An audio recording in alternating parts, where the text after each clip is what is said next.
माझे सांगणे आहे. मी 4थ्या वर्गात शिकते. आज मी तुम्हाला एक पॅसेज वाचून दाखवणार आहे. पॅसेजचं नाव आहे होय मी सुद्धा. मोहन अशी आईची हाक ऐकताच मोहन समजला आईचं काहीतरी काम आहे. आई कुठल्या वेळी कशी हाक मारते हे मोहनला पक्के ठाऊक होते. कपड्यावर राठा घालत मोहन घरात आला.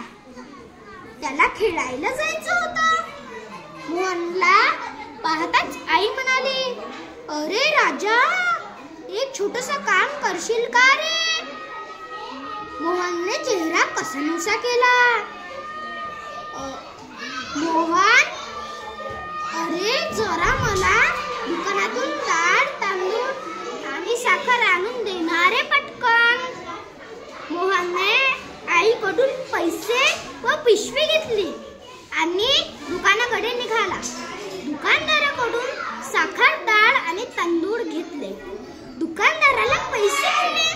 दुकानदाराने परत दिलेले पैसे त्याने खिशात कोंबले. धावतच घरी गाठले. मोहनने घरात पिशवी ठेवली. आईला पैशाचा हिशोब देण्यासाठी मोहनने आकडेमोड केले. कागदावर हिशोब मांडला. खिशातले पैसे काढून भराभर मोजू लागला. दुकानदाराने चुकून 50 रुपये मोहनला जास्त दिले होते. त्याने हळूच पाहिले. आईचे लक्ष नव्हते. आई कामात होती.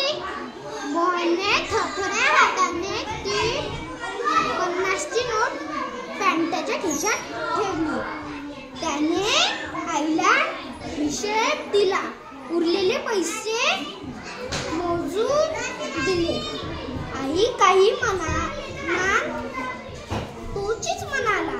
नजर चुकवत मोहन म्हणाला, आई मी खेळायला जातो.